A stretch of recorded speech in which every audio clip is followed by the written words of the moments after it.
आज हम इस चैप्टर का अगला टॉपिक स्टार्ट करेंगे जो कि है प्रोबेबिलिटी। इस टॉपिक में हम यह सीखने वाले हैं कि प्रोबेबिलिटी क्या होती है, इसे हम कैसे कैलकुलेट करते हैं एंड किसी दिए गए इवेंट की प्रोबेबिलिटी क्या होगी। एंड इस टॉपिक में हम यह भी सीखेंगे कि डिफरेंट टाइप्स के इवेंट की प्रोबेबिलिटी कैसे फाइंड करते हैं। तो चलिए इस टॉपिक का पहला कंसेप्ट स्टार्ट करते हैं, जिसमें हम यह सीखेंगे कि प्रोबेबिलिटी क्या होती है। प्रोबेबिलिटी का मतलब है कि किसी इवेंट के होने के कितने चांसेस हैं।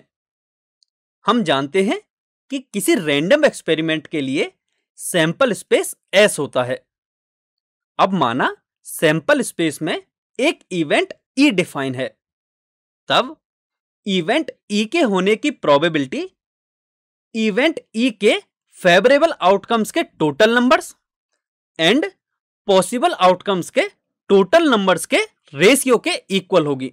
अब आप में से काफी स्टूडेंट्स को यह कंफ्यूजन हो रहा होगा कि favourable outcomes of event E का क्या मतलब है। इसका मतलब है कि इवेंट E के सेट में total number of elements and total number of possible outcomes का क्या मतलब है।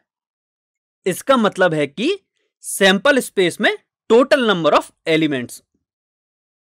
सो इवेंट E के probability n of E upon n of S के इक्वल होगी, जहां n of E event E के सेट में present total number of elements को रिप्रेजेंट करता है and n of S sample space में प्रेजेंट नंबर ऑफ एलिमेंट्स को प्रेजेंट करता है। टिपिकली हम इवेंट E की प्रोबेबिलिटी को P ऑफ E से रिप्रेजेंट करते हैं, तो हम इसे लिख सकते हैं P of E is equal to n of E upon n of S। इसे हम एक एग्जांपल से समझते हैं। जब हम एक डाई को थ्रो करते हैं तब इसका सैंपल स्पेस यह होता है। अब हम यहां देख सकते हैं कि सैंपल स्पेस में टोटल नंबर ऑफ एलिमेंट्स 6 हैं। अब माना इवेंट E इस प्रकार है कि डाई पर एक ऑड नंबर अपीयर हो। हम जानते हैं कि डाई को थ्रो करने पर पॉसिबल आउटकम्स 6 हैं, जिनमें से 3 इवन नंबर्स हैं एंड 3 ऑड नंबर्स हैं। यानी कि डाई को थ्रो करने पर 50% चांसेस ये हैं कि डाई पर एक ऑड नंबर आए। इसे हम मैथमेटिकली समझते हैं। Event E set of 1, 3 and 5 के इक्वल होगा। अब हम यहां देखें तो इवेंट E में टोटल नंबर ऑफ एलिमेंट्स 3 है। अभी हमने सीखा कि probability of event E is equal to n of E upon n of S। So यहां P ऑफ E हमें 1/2 के इक्वल मिलेगा, जिसे हम यदि परसेंट में कन्वर्ट करें तो यह हमें 50% के इक्वल ही मिलेगा। अब माना एक और इवेंट E इस प्रकार है कि डाई को थ्रो करने पर या तो ऑड नंबर आए या फिर इवन नंबर आए।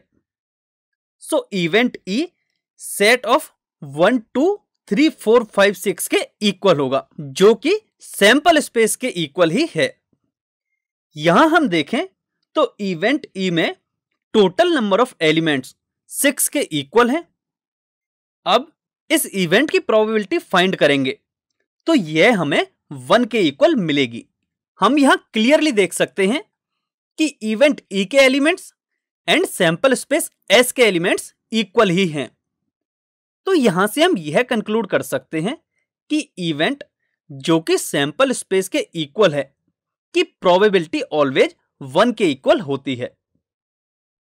अब माना एक और इवेंट E इस प्रकार है कि डाई पर आने वाला नंबर 7 का मल्टीपल हो।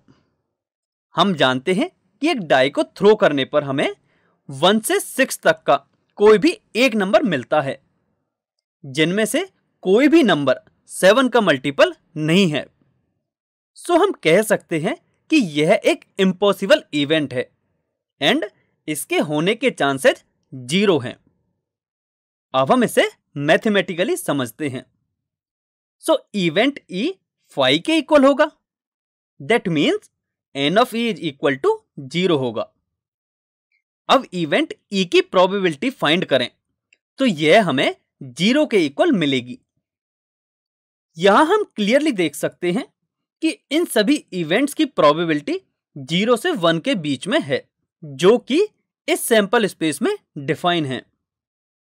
सो यहां से हम यह कंक्लूड कर सकते हैं कि किसी सैंपल स्पेस में डिफाइन किसी भी इवेंट की प्रोबेबिलिटी ऑलवेज 0 से 1 के बीच में होती है।